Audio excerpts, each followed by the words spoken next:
Hello, I'm George Abernathy, the proud president of FreightWaves, and I'm really thrilled to be able to participate in the Enterprise Fleet Virtual Summit. We're really going to have a fascinating conversation right now with someone who's responsible for multiple modes within a really significant enterprise fleet, David Abels. David is the president and CEO of the DART Network. Dave, thanks for doing this. It's a fabulous opportunity for us. Appreciate it, George. I'm glad to be here and love to talk about my passion for the industry and the industry as a whole. Well, that's what we're here for. So you really have me jazzed for it. So many people know David. David has an extensive network career, leading top 100 trucking companies, working in our logistics space in a leadership capacity. So let's start out. When I say the DART Network, David, the DART Network actually encompasses a number of different entities that actually touch upon a variety of different modes and modalities. Can you kind of explain that and explain the DART Network and what your responsibilities are? Yeah, I'd love to. So we've got the DART Transit Company, which is our full truckload division. We have DART Intermodal, which is a TOFC unit. We've got DART Advantage Logistics. We've got a company called Mainstream out of Memphis, Tennessee, that's a drayage company. And then we've also got what's called Highway Sales, and that's a truck dealership that we own the tractors that we lease to DART and to our independent contractors. And then as a whole, we also have DART Portable Storage, which is owned by one of Don Oren's sons. Don Oren is our chairman of the board. We've got DART Warehousing, which is owned by another one of the sons. And then we've got DART Express, which is a regional relay company that's owned by the third son as well. So we've really got a different mode for about anything you'd want to do here at the DART Network. So let's, I appreciate that. Thank you. And the Oren family and what they've done within the transportation community, within the enterprise fleet, that's really appropriate that that DART is represented here in our Enterprise Fleet Summit. So every one of those modes that you're talking about ends up requiring somebody to move that truck. And drivers have been a central issue forever. Too often there's, words spoken, but no actions done. DART's really doing great stuff. You look at what social media, what you see, and what the feedback is that you're really being successful at recruiting, retaining, and doing the things that you need to do in an enterprise fleet. What are your thoughts around, why and how are you being so successful with your driver recruitment and retention? It's a great question because we are at probably one of the most difficult times in the industry in terms of driver retention. We've talked about it for years, my entire career. There's driver shortage, no driver shortage, what's real, what's not. The pandemic brought a different set of challenges to us. There was a certain component of the drivers that didn't want to be out on the road anymore. And it also created opportunities with people all working from home and being at home and not going out for your DoorDashes and your Uber Eats and your Lyft and all these different types of things that a driver can now go do. It used to be you drove a truck or you'd either run local, regional, or over the road. Now you've got these opportunities to be home every single day. Amazon now has their own fleet in addition to FedEx and UPS. So the competition is definitely more tough than it's ever been. What I would tell you is the key to our success is our engagement with the driver. To the point where I put out a note every single day, 7 days a week to our fleet. The fleet responds to me. They've got the ability to call and talk to our executive text team, which is a trucking executive team. We recently put together a group of driver ambassadors that are out there on the road, which is a steering committee in essence, where we have quarterly meetings. We talk about driver issues. And the reality of it is we don't just talk about it. We actually act on what comes up into these meetings. And again, I'd be lying if I told you we can fix everything that comes up, but we also will tell you why we can't. And I think that's something in the industry that leaves for speculation. There's nothing worse than putting a driver in a truck who's going to drive 600 miles a day by himself, and he's speculating that somebody either doesn't care or isn't listening or isn't reacting to their needs. And we've really addressed that well. And I think that's one of the keys to our low turnover rate and to, again, the fact that we're able to attract drivers. We go out there, I'm on social media a lot, our team's on social media a lot, and we talk about that. And it's true. If you come on to the DART network as a driver and you want to talk to the president and CEO, you're going to talk to the president and CEO. It's not a misnomer. I think that is key. And you talk about how long both you and I have been, in this industry and battling this challenge. I go back in my early days when I was at JB Hunt. Mr. Hunt knew that the center point of that were drivers. And as they were growing, he interacted with everybody, but he still had drivers. He knew that was going to be the way that they would differentiate themselves. And I really love hearing you talk about that it's social media and that they're engaging with you. So from a messaging standpoint, that you send out something, every day, how many different ways can a driver, get to David Abels? How are they interacting with you? Well, so we have a driver app that's called the DART Data Tracker, and it'd be no different than a TransFlow app. So every single day, my messages are uploaded to that app. They also go out via, we're a split fleet with OmniTrax and PeopleNet. They go out via that as well. And then we post them on an internal intranet.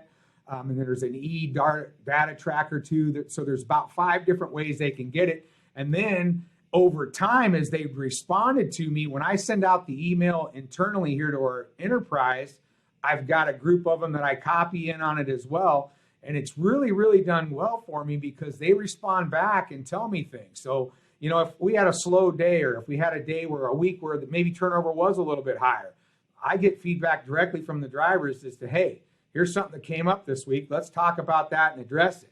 Normally in my past, I didn't know until the end of the week when I got a turnover report or the end of the month. And then it was all after the fact. The drivers were already gone. So we more proactively communicate with it. And then each week in orientation, when you graduate, as soon as you graduate, and let's call it 35, 40 people a week, I send them all personal email talking about what we're about here at the DART Network, the 85-year history that was started by Earl Orrin, and Don Orrin's carried that legacy on. At 89 years old, Don Orrin still comes into the office, all right? So, we're engaged at all levels, and I think that's what's really helping us. And it's tough times, right? There's things that the industry can do to help us all as trucking companies, and we can do to help our shipping partners. One thing I would tell you is, over my career, I've seen a lot of punch, counter punch, right? So one year I get a rate, next year you get the rate back. One of the things I've really learned in talking to as many drivers as I do, they love the DART network, but they also love JB Hunt, and they also love Crete, and they love multiple companies. What really they are attracted to the most is the lanes that they run. So if you're a Dallas, Texas-based driver, and we're getting to the point where we'd like to get you home more often, then you need regionalized lanes. What's very, very difficult, George, is if every single year, every single lane of mine goes out to bid and I risk losing that. So every single year, my entire driver force can be upset by that. And then you'll see a churn. Okay, so now JB Hunt won that lane. So then the drivers over the next few months migrate to JB Hunt for that lane. And then JB Hunt at the end of the year loses that lane and they migrate to the next. Really, I think it would do the shippers well if we could just negotiate. And I'm seeing more of this in the last 2 years, taking things out of the bid. Help me work to keep this. We want to provide a value to you. We need to be profitable. Trucking runs on slim margins. It's not like we're all sitting here operating at 75 ORs. We're operating at 90, 95-ish ORs for the most part.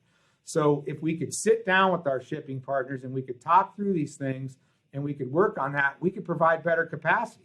If I didn't have to change my driving force out every year, and the bigger problem is every bid runs in a different cycle. So it's not just once in January I got to change.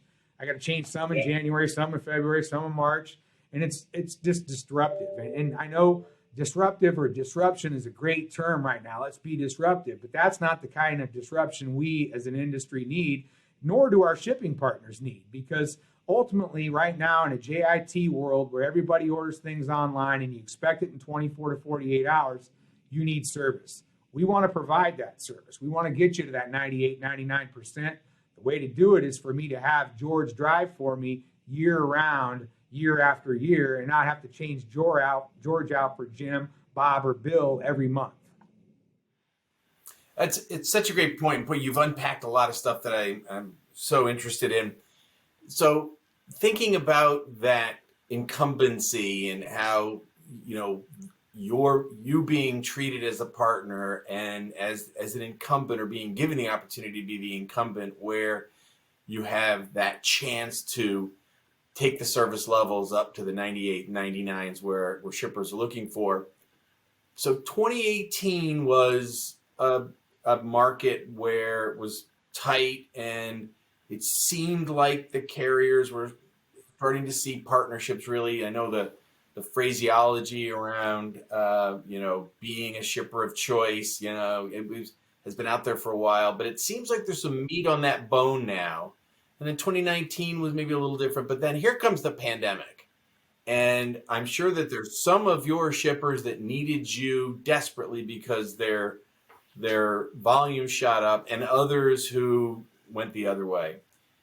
As we've gone now, somewhat post-pandemic, whatever this new normal is, are your shippers, after 18, 19, 20, are your shippers really acting differently? Are they giving you the chance? Are they providing incumbency bias, which is a good thing to the carrier as they're running bids? Are you seeing that more often than you have been in the past? Definitely seeing it more often than we have in the past. Now, but we're just in the beginning of this bid cycle, right? So we are talking to a lot of our partners about, hey, what can we keep out of that bid? And again, we want them to be profitable as well. So it's not just, I don't want to be on a money grab. I don't want them to be on a counter punch. If we could continue to work together, and I am seeing it more and more each year. So, and I think they're going to see that. They want not only that service, but they need the capacity. And so right now, if you read all the SEC filings for the publicly traded companies, the fleets are shrinking. Everyone's fleets are shrinking. So capacity is tightening, right? So how do they secure that and secure it long term? Well, it used to be they try to get you into a 2 or 3 year because they wanted to keep that rate low for 2 or 3 years. Let's not look at it that way. Let's look at how do we secure capacity for 2, 3, 5 years. But we both love each other during that process, and we can grow. And as things get more profitable, it's better for all of us. Exactly. So as we think about the differentiators for DART, you mentioned the way that you're getting those messages to your drivers and the platforms that you're running on. Talk a little bit about the technology investments that you're making to stay ahead of the curve, to be out there. What are the things that you've done that have helped recently, and where do you think you'll be investing in the future? As you described, I don't want to talk about the assets yet, but fleets are shrinking, but technology is helping. Network design is helping to keep your tires turning, right? So where have those investments been made? So the cool thing about DART, again, after doing this 25 years, I've worked on almost every TMS platform there is, and I got here in December of last year, and the reality of it is we have something that they built themselves. Don Oren all along has been very into being on the cutting edge. They were really big into getting the 53-foot trailer in and a lot of different things. Well, we built our own platform. It's called the D4K. They built it about 20 years ago. When I came into the team, I started looking at it. It's a Windows-based point-and-click system. But I'm telling you, the things that we're able to do with this system are second to none. And the fact that we built it ourselves allows us to do that programming in-house and to be able to make modifications in real time. So those things are very, very positive. Right now, optimization is critical to us, right? So, I see all these giant sign-on bonuses, and I see people keep continually raising the rate per mile. One of the things we also got to look at is maybe I'm paying a good rate per mile right now, but my utilization is low. So what we're focused on right now is increasing the velocity of that truck every single day, which again is working with our shipping partners on creating the right type of windows for these lanes so that we can optimize ourselves, synergizing our technology with theirs so that we're able to do that. We've got the ability for drivers to be able to see their loads, pick their own loads. We've got the ability for them to see certain things and plan out their entire weeks. We've got a lot of good, positive things, and we're really on the cutting edge. Now, what I would tell you is our Vice President of Information Technology, Dan Liddy, one of the best guys I've ever worked with, is retiring right now. He's going to be retiring in June. So I'm on the search. I'm out there right now looking for that next person to take us to even a higher level than we already are. Right now, tough part, bar set pretty high. So the guy coming in is going to have a high bar. But we want to be that carrier. We want to be that mid-sized carrier that's on the cutting edge, that our drivers have every tool they need to be successful, that my operations team has every tool to make sure that we're booking the right loads when we need them, with the right transit time and the right velocity and et cetera. So, from a technology standpoint, it's interesting. We run our own platform. We do mesh that in with a fuel and route optimizer that's an off-the-shelf product, but the things all integrate well, and the ability to change at game time is something I've never had. And again, I've been on a lot of operating systems with successful companies that had programmers, but it was much more cumbersome than here we have at the DART network. That's terrific. Let me shift a little bit to the assets now, as we're in our enterprise fleet virtual summit. And as a privately held company, you've got some opportunity to think about, keep your cards close to your chest if you want.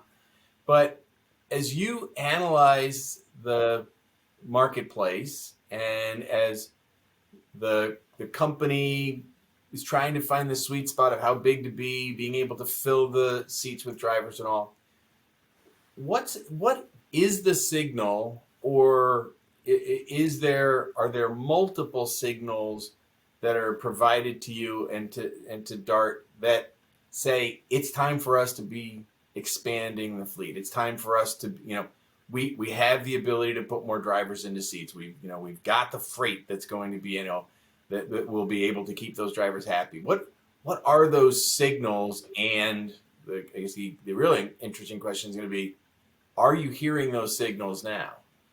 We're definitely hearing the signals now, and the signals are different today than they used to be. It used to be a gut feel, or I got a call from a customer who needed additional capacity. Today we've got sonar, we've got all these different tools that are available to my team, the business intelligence tools, that we can kind of forecast what's going on. And then again, you can look at your EDI feeds, which sonar feeds off of. You can tell what bookings are in each market and the additional capacity. And at my level, I'm not so entrenched with that. I'm probably the guy that's getting a call from somebody that's a big wig at another company saying, look, guys, we've got more. What can you do to help us? But it's a multi-tiered approach. So I've got the data analytics people looking at things.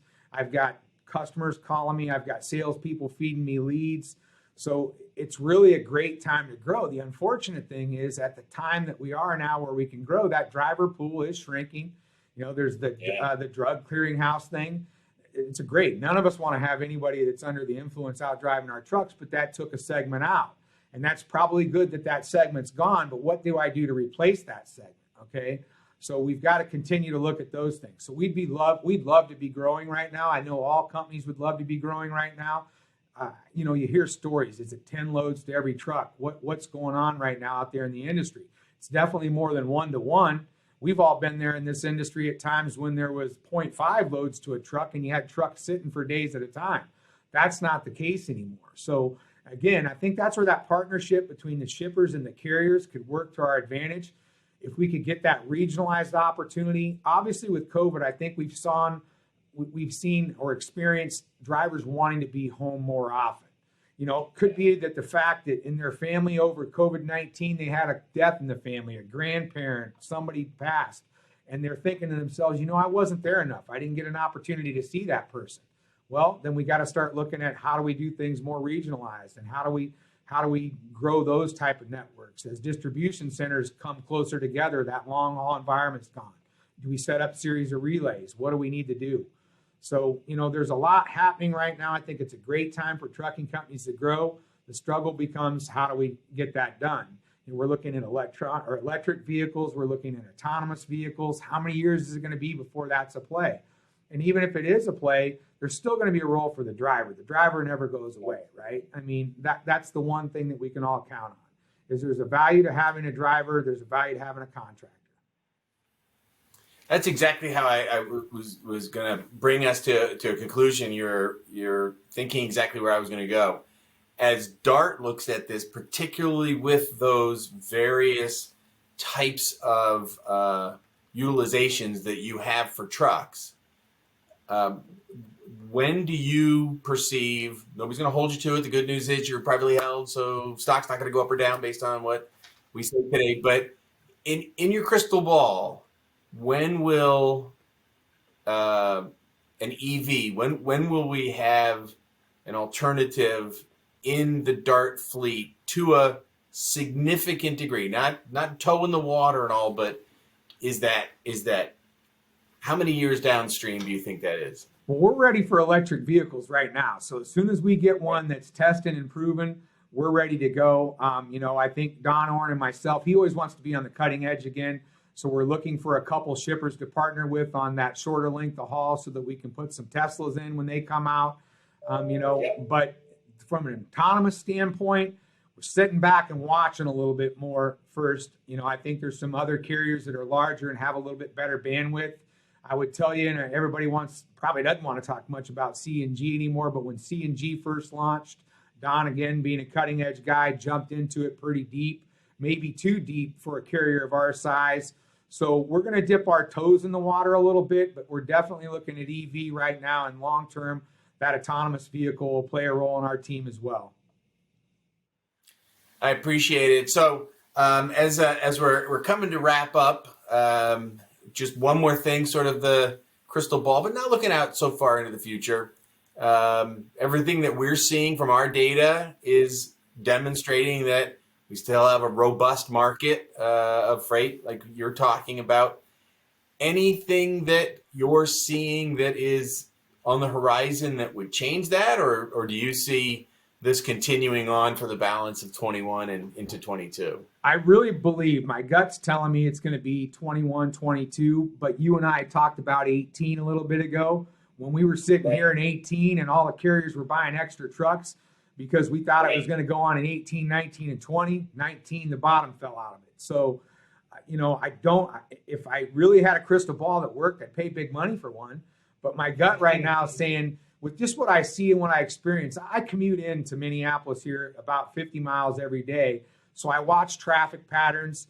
Things are really picking up, right? So I see the economy coming back.